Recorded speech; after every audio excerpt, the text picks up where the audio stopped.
Hello, everybody. Welcome into the NBA Front Office Show. We've got plenty of news to talk about today. We've got signings that got done. We've got trade rumors. But the most important thing, oh boy, we've got some real news here. It is Keith Smith's birthday. Keith, happy birthday. Thanks, man. I appreciate it. Yeah, this is my one of my best birthday presents ever was when Danny Ainge traded for Kevin Garnett on my birthday, 17 years ago today. I was actually living in Southern California, surrounded by Laker fans. Oh, who, gosh. if you remember, they thought they were getting him.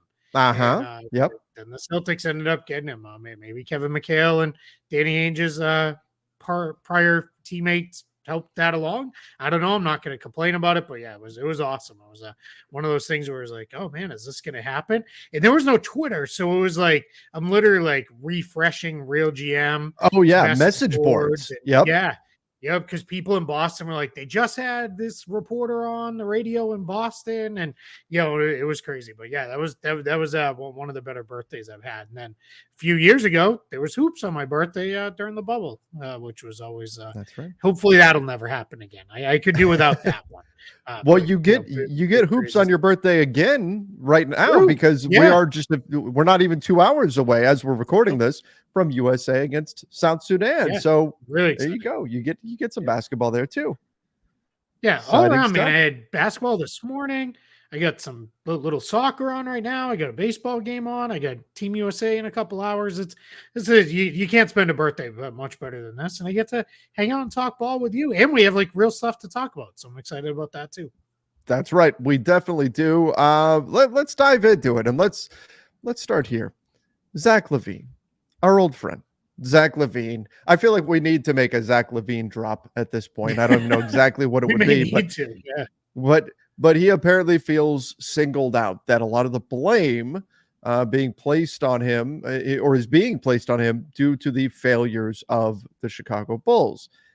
And on one hand, I look at this and I think, oh man, that's unfortunate. But on the other hand, I look at this, Keith, and I think, well, of course, this is what happens when you get paid the way that Zach LaVine did. And of course, this is via Jamal Collier of ESPN.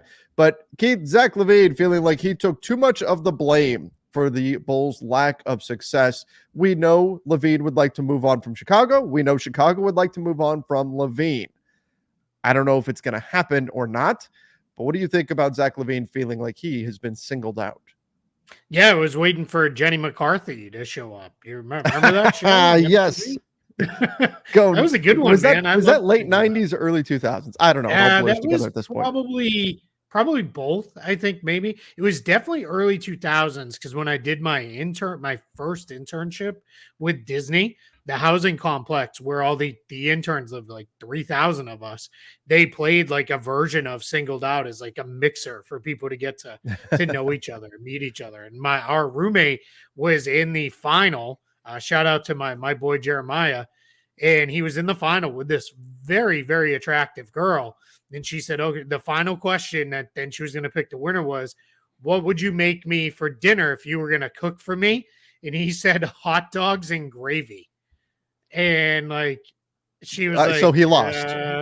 Yeah, he lost. And he said that after the other guy had already said, like, I'd cook you like some pasta, keep it light, keep it easy. And then he was like, I don't know, hot dogs and gravy. And he lost. So, but very fond memories of living with Jeremiah. He's a lot of stories that are wildly inappropriate for this show. So we'll leave it at that. That'll be a mid-August show. Yeah, exactly. But that's my singled out Jenny McCarthy. We'll tie it back in Zach LaVine here. Kids, it's an old dating show that used to be on MTV. Yeah, it was good. I liked it. It was fun. It was. All right, Zach LaVine. Yeah, I get the whole like. I don't get why they would be putting any more blame on him than anybody else, unless that's the idea of, well, you have the biggest contract, like you have to carry most of the blame. I don't know. That's no more of a fan and media thing than it usually is from anybody within a team. There, so that part feels a little weird. There was reporting in that same story by Jamal Collier that Billy Donovan met with Zach LaVine in July. It felt like they were in a pretty good place. But now this is all coming out now, so I have to wonder, is like something else popped up that's causing issues. Now, you're absolutely right. They want to trade him. He wants to be traded. The problem is there's no how. Like, nobody wants to take on that big of a contract. So there it is, man. We're all going to know these numbers by heart. I think, by the time we get to the trade deadline, it's like the phone numbers of our best friends back in the day. Right. Yeah. There it is, man. We're living in the 90s. And we are. We're living in the past today. Yeah. 43 million, 46 million, 49 million, essentially, is what these are. It's just tough. That's a big, big number to move for a guy that I don't think other teams feel is necessarily a player who's going to return that value. Not impossible. Bradley Beal got traded on a pretty rough contract, but that's a big number to move. And I think you brought up a good point by saying that Zach LaVine feeling singled out by the team is the surprising piece to this, because you're right. Fans do, when the money is there, the expectations come with it. It's just with great power comes great responsibility. With great bank accounts comes great responsibility. If you're making that kind of money, it means something about what your team can and can't do with the rest of your roster. Typically, Studio Stu here. Showing off his worst side to everybody. Thanks a lot, Stu. And my daughter thought that one was funny. She's over in the corner hanging out right now. So I do think that Zach LaVine, just from a fan perspective, if you're a Bulls fan, if you're a fan of any other team, you're going to look at his contract. You're going to say, well, yeah, you're expected to produce at a very, very high level, and you're expected to help your team win if you're going to get paid this amount of money. But it is interesting that it's coming from within the team that he's getting kind of singled out and feeling like there's been an outsized portion of blame being placed on him.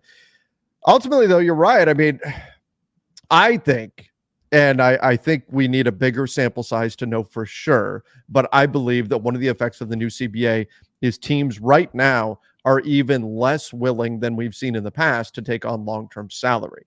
So with that potentially being the case, and again, we're in the very new days of the new CBA coming into effect and teams really reacting to the more punitive measures of it and all of that. But still, I do think that's going to make it even more challenging to move on from Zach LaVine, particularly if the Bulls, and I see Bulls fans all the time saying, yeah, we want to move Zach LaVine, but we don't want to give up anything to do it. Mm-hmm. And that's typically the perspective of fans, right? It doesn't feel good to give up an asset just to move a contract, right? To give up something just to get a guy off your roster. You don't want to do that. You want to preserve those assets to add pieces to your club. And especially if the Bulls are entering into a rebuild, they certainly don't want to give up any future first-round draft capital. So I do think, Keith, that this is a situation where the Bulls and Zach LaVine are just stuck together for the time being until he can get back out on the floor, show that he's healthy. If he starts dropping 30-point games, maybe that'll spark some interest from a team as teams start to get desperate and the season goes on and they feel themselves start to slip a little bit.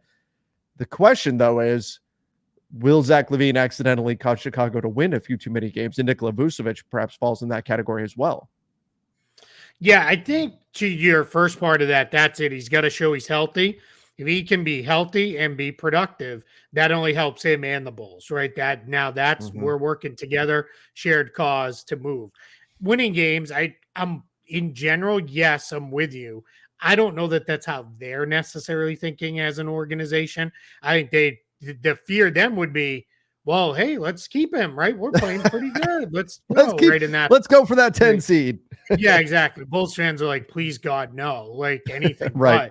But, so that's the part where it gets a little tricky there with Zach LaVine. But yeah, man, he's got to show he can stay on the court and he's got to play well. And if he does, then the Bulls are probably in pretty good shape to get things moving. But until then, we'll kind of see, where it goes. There's a lot of stuff that needs to shake out. You mentioned Vucevic is still there.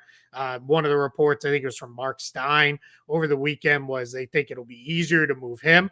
Well, yeah, I mean, he makes half the money in each of the next two seasons and doesn't have that third season at nearly $50 million. So, yeah, I think now who needs a center? That's another question mark. But, yeah, and then what happens with Lonzo Ball? Is he going to be able to play? Sounds like he's going to push to play. Let's see what that looks like. So all that coming together, this has a chance to be a really messy situation. Yes. You have vets that I think are going to want to play and show, hey, we can still play. But I think the Bulls are like, well, we want to move on to some of these kids. And I think this could just get really ugly. Yeah, and they're going to have to move off of some of these players, I think, ultimately. But in the meantime, as you said, this could wind up being a bit of a mess. All right, let's jump over. Speaking of players who are going to be moved, and we do need to talk about Lauri Markkanen, and we'll get to him in just a moment. But let's talk about the Blazers. They're expected to move at least one of Jerami Grant or Anfernee Simons this offseason, with potentially both of them being gone by next offseason. So the Blazers, Keith, this is no surprise to us. We've been talking about this for a while, that it would make sense for Portland to move off of some of these players. They already moved Malcolm Brogdon. They brought in Denny Avdia. They've added some pieces there, but you still have guys on this roster: Matisse Thybulle, Robert Williams, Simons, Jerami Grant, maybe DeAndre Ayton. I don't know that he necessarily belongs in that category, but you have at least 4 guys there that probably aren't going to be part of the future in Portland. They're all young enough, but most likely if this club is really looking for the long term, these are guys that could potentially wind up being moved on from Portland in an attempt to add even more future, whether it's draft capital or young players or whatever. So I do think Portland has at least one move in them left this summer, and potentially 2 if they find the right deal for both Simons and Jerami Grant. Yeah, we talked a lot about Jerami Grant on our last show. So, all the things from that, if you want to hear those thoughts, you can pop over there. Simon's interesting, right? He's only 25.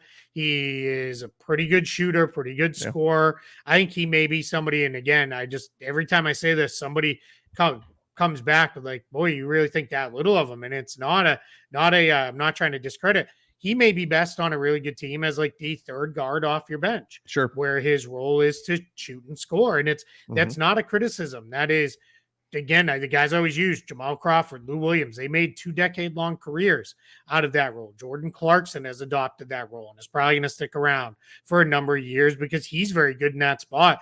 Maybe Simons is that. Can he start? Sure. Yeah, I have no issue with that.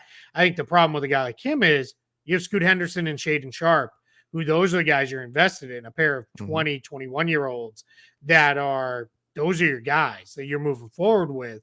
Last year, the unfortunate thing with the injuries for Simons early, then Sharpe later, we didn't get to see, can you even play any minutes with all 3 of them together? That's where a bad season turns into a lost season, is when they were going to be bad anyway, but then you lose checking that stuff. And then, in the front court, Williams is in there, probably doesn't really have a real fit on this team. You've got Ayton, you drafted Donovan Clingan, Graham, we've talked about it. They have Kamara, they have Murray, Banton. He's really listed as a point guard. That's primarily what he's played, but he's more like forward size, so you could play him there. And then you traded for Avdia. So the vets here are, even if the ones who are kind of mid-20s guys, they're just blocking other younger guys. And that's where it gets to be a little bit more of a complicated situation, probably why we need to see another trade. And in terms of when a move could happen with Jerami Grant, with Anfernee Simons, I'm not saying that the dam is going to burst on August 6th and suddenly we're going to get a bunch of trades. We don't know that. Sometimes it takes the urgency of the season being just about to start to get stuff to move. And so that's where we're looking closer into, September, when we're getting closer to media day and things like that happening for teams. But let's jump over to Lauri Markkanen, because I do think that right now, when you're looking at things from a Trailblazers perspective, a team that would be interested in Jerami Grant is almost certainly also interested in Lauri Markkanen and would prefer to have Markkanen. So until the Markkanen situation gets resolved, that may be holding up a Jerami Grant trade, a Kyle Kuzma trade, a Cam Johnson trade, Dorian Finney-Smith, number of guys around the NBA who kind of are that in that wing bucket that teams would be looking for. So Lauri Markkanen, it's out there now that he prefers to stay with the Jazz. Of course he does. Because and look, I don't want to come across as though I'm saying he is lying here or this is not true, because I don't know that he may very well love Utah and want to stay in Utah. But in terms of PR, this is the even if you aren't a big fan of the Jazz, this should be your sentiment publicly, because then you don't look like the bad guy. Hey, I wanted to stay. The team traded me. It's the way that it goes. So unless you really have just burned bridges with the team and you're going to go scorched earth or something, in a situation like this where everybody knows that there are trade talks that are taking place, it may happen, it may not. If I'm the player's agent, I'm putting out there that, hey, my guy's super happy here. He doesn't necessarily want to leave, but if they want to trade him, then that's the way this goes, because then you get to leave with no blood on your hands. That, and let's just be completely upfront. The Jazz are the only team that can give them $24 million more this year. that matters year, too, right? Right. So that's the I think also a part of it. Now, Tony Jones was where this report came from. I think he was on the radio in Utah. Those who don't know Tony, he covers the Jazz. I think he also covers a couple other teams as the Athletic is restructured. I think he picks up Nuggets games and things like that for the Athletic as well. But he's covered the Jazz for a very long time, has a really good feel for what's going on with that team. And one of the things he mentioned is Markkanen's family is really happy in Utah. And I think that gets underrated. You know, a lot of people think with Utah is like, who wants to live there, right? Like everything closes at 9:00 and all that stuff. Well, I can tell you a lot of players like living in Utah because when they don't want to be bothered, nobody bothers them. They just do their thing. They get to live quietly. A lot of non-U.S. players too, they like it there because it's a very easy place to raise a family. They're left alone, all those things. And then if you want to go, you can get to Las Vegas in like an hour.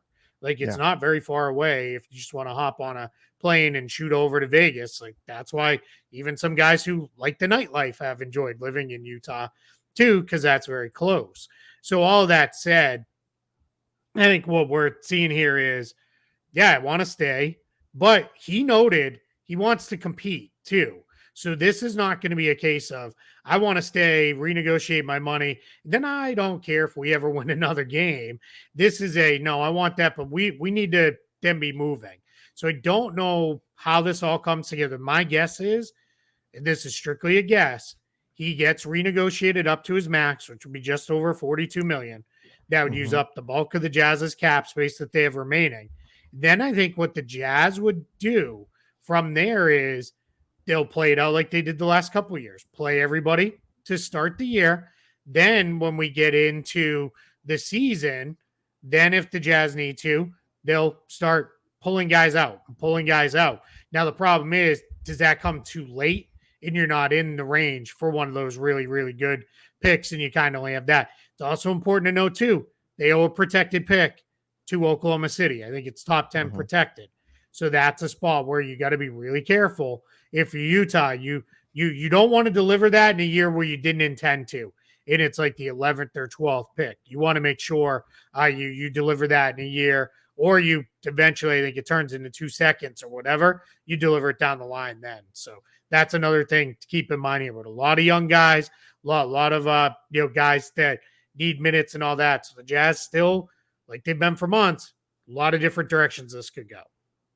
Yeah, this is something where I think that date that I talked about, August 6th, that's when the Jazz can extend him and still have him be trade eligible this season, assuming the dates, and again, we don't have the official dates just yet, but assuming they line up about where we think they will, in order for him to be trade eligible prior to the trade deadline. So Keith, in that scenario that you were outlining where the Jazz, maybe they start out playing all their guys, maybe they're on their outside looking in of the play-in, and they start to take their foot off the gas. That's where, even if this Lauri Markkanen stuff, in terms of him being moved to another team, dies this next week, and when if he signs an extent, or he does then renegotiate an extent, I should say, we could see him pop up on the trade market again right before the deadline, and particularly if the Jazz are going into kind of a tank-ish mode this season, and he wants to win, maybe that is an opportunity at that point for the Jazz to move on from him, recoup some assets, and then go from there.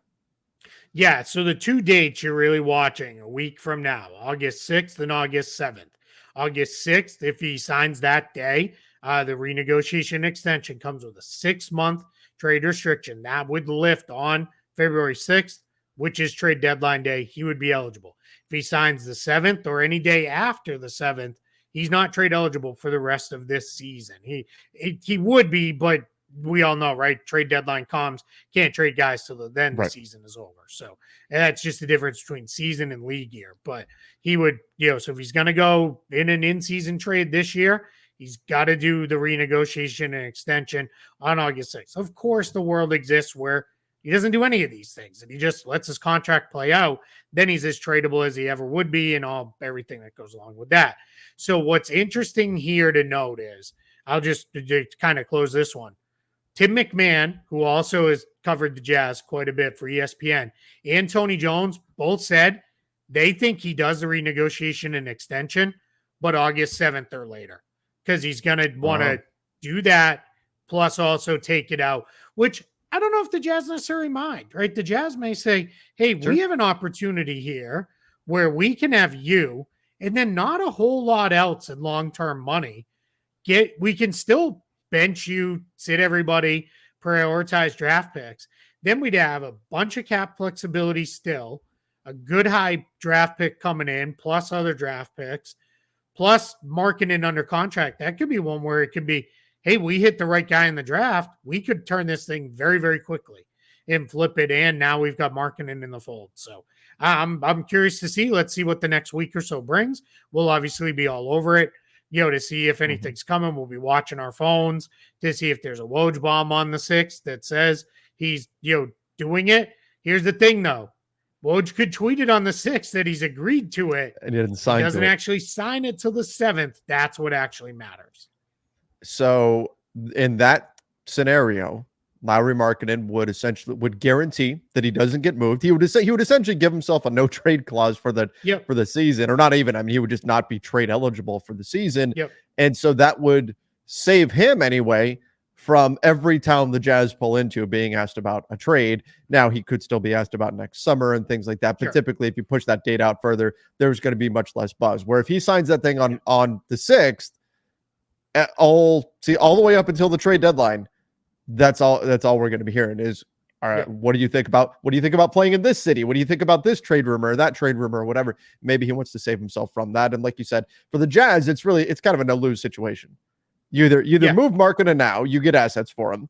You have the ability to move him. You don't have to if you don't want to. You have the ability to move him by the trade deadline, or you just keep him all the way through next summer, maybe beyond. He's young enough. He's a good player. No matter what, it's a positive situation for the Utah Jazz.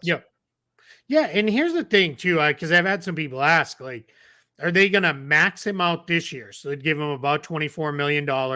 As an aside, that would leave the Jazz still with about $11 million in cap space, plus the room exception. So still enough room to do something else if they wanted to. But what people have asked is, so if they give Markkanen, that much money, then are they going to work off that salary and kind of then effectively, like, you're handing him maxes down the line? I don't know if that's the way they play it. They may want to say, generally how this will work is they'll say, all right, what are we looking to do here? We're looking to do a total of a 4-year deal worth, and I'm just making it up, but worth, $160 million. It's $40 million a year. We're going to give you 40 plus million here. We're going to take you up to 42 million. Then that leaves 120 million over the next 3 years, because this is the only time in a renegotiation and extension where you can bring a player's contract up right now. Then you can drop it by as much as 40% over the next couple of years. So you could drop it. What does that work out to? About 18 million. So you could drop it way down. It won't drop down that far. No. You could drop it down to like 30, 35 million a year and then go off of that for the out years from there. So that's where the Jazz have some flexibility in the way you could do this. I mean, maybe they feel like, maybe Markkanen and his reps are like, no, it's got to be a max. Like that's what we feel we would get in free agency. So let's just start the process now. If that's the case, that's a different kind of conversation. But you could do that. Still, like you said, you got 11 million. You're just going to throw this out there. Let's say the Jazz are like, we do kind of want to see if we can compete. What if you take your 11 million in space and John Collins and you make a phone call to the New Orleans Pelicans and say, hey, Brandon Ingram? Yep. I think that's a trade that solves a lot of issues for both sides. Collins isn't really a center, but you could play him at the 5. You could get away with it. He could play with Zion, and then Ingram comes in and to the Jazz get a really competitive small forward. Yes, it would block some of the other guys, but that's not a spot where they definitely have a absolute can't miss prospect right now. So lot of flexibility here to come for Utah. Yeah, and of course, Pelicans fans, I'm sure there would be another asset or something like that. There would be that's not the whole trade necessarily, but yes, but interesting. A lot of ways for Danny Ainge to pivot. Again, I imagine he's sitting right now, waiting in a dark room, in his armchair, and he's he's ready. Mr. Burns, the Mr. Burns, excellent. Yeah. All right, let's jump over. Let's go to the Precious Achiuwa. Got a 1-year deal. We got a couple of quick contracts here. Precious Achiuwa got a 1-year, $6 million deal with the Knicks. Just more depth here. This is 1-year deal. We're going to see more and more of these, I think, with the remaining free agents because they're going to want to be able to get back out there on the market. Precious Achiuwa at least gives you another big body for New York for the time being. They lost Isaiah Hartenstein. They probably will still be active on the trade market, looking at other bigs and things of that nature. But Precious Achiuwa, 1-year, $6 million deal. Pretty solid contract, I think, and for a guy who you can at least plug in a pinch. Yeah, he'll effectively be the backup for Mitchell Robinson with Isaiah Hartenstein out. They'll bring him in. They'll have him and Jericho Sims. But now you have somebody I think they trust a little bit more. Now, I think if Mitchell Robinson misses games, what we may see is, much like we've seen in the past, they go to Sims as the starter again, because then you're leaving Achiuwa in that bench role. He plays with great energy. He is the stereotypical energy hustle big that can do a lot of different stuff. Just coming off the bench, play either forward spot. So this is really good. I'll note too, I think I was the first one to put this out there, but he waived his no trade clause. So he could be trade. He doesn't have the right to block a trade anymore. A reminder, because a bunch of people replied like, why does Precious Achiuwa have a no trade clause anyway? Well, why would the Knicks give him that? If you sign a 1-year deal or a 2-year deal with an option year, you have bird rights after bird or early bird. You get a implied no trade clause in the new CBA. You can waive that. We've seen several players do it, and that's become like a new thing. And sometimes I think the teams are like, hey, we'll give you a little more money if you'll give us that flexibility to trade you down the line. And that's where we're at with Achiuwa. And the reason for that is because if the player were to be traded, they would lose those bird rights.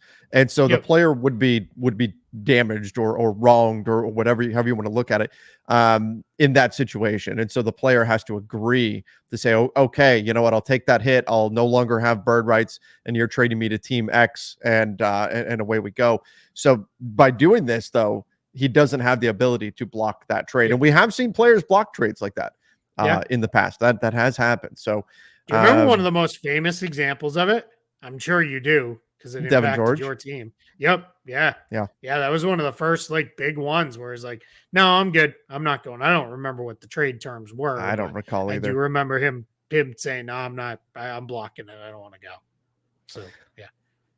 All right. Well, that's that situation. And then we've got, and I think, Keith, you may have predicted this number exactly. I'd have to go back and dig through our shows, but Luke Kennard, 1-year, $11 million deal with the Grizzlies. Ultimately is going to stick there in Memphis. Excellent shooter, shot 44-ish%, I think, from three. He was one of the better 3-point shooters. I think he was second in the NBA in 3-point shooting last season. This is a guy who could shoot the hell out of the ball. Yeah, there's some questions on the defensive side, but when you can shoot like that, your value to NBA teams. And so Luke Kennard will stick with the Grizzlies. He was sitting out there in free agency for a while, but we kind of thought this was ultimately where he would wind up, that he'd end up staying with the Grizz. Yeah, this pushes Memphis about $1 million into the tax. No problem. They'll make another move to get out of that before the trade deadline is up. They'll figure that out, because they're not going to pay the tax, unless the only way they'll pay the tax is if things are going incredible for them. Then they may go all in and make a bigger trade and not really up the tax bill. But you're not. I always say this, if you are sitting $1 million over the tax line, if you're really sitting anywhere like $7 to $8 million over the tax line, and you're able to move a non-rotation player to get under, that's negligent if you don't do it. Otherwise, that's just silly. So Memphis will do that. But yeah, they're in a really good spot here. I think full roster. Deep. Yeah. Roster is full now. They've got a lot of talent, again, kind of stealing an NFL term. But if you look at kind of the too deep, they've got guys at every spot that I think they feel pretty good about. A lot of the reporting out of Memphis, talking to some of the local guys and listening to some of the stuff that's come out there, most are expecting Zach Edey to start opening night at the center spot, as long as training camp and preseason aren't a disaster. So yeah, let's go, man. I'm all in on the Grizzlies bounce back here. I don't remember where their over under settled at, but over. They're going to be a 50-win team for me. Yeah, they're going to be excellent again in the West. It is a clown car of excellent teams, but they're all just crammed together. But Ja Morant, Des Bane, Jaren Jackson, Zach Edey, and then Marcus Smart. Are you starting Smart with that group? Yeah, that's what most seem to think it'll be. It'll probably be Smart, there. But then you have some play, right? You could go to Vince Williams Jr. there if you wanted to.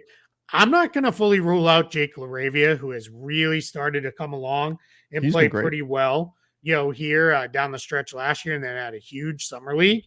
Maybe it just took him a few years to adjust. Maybe we'll see.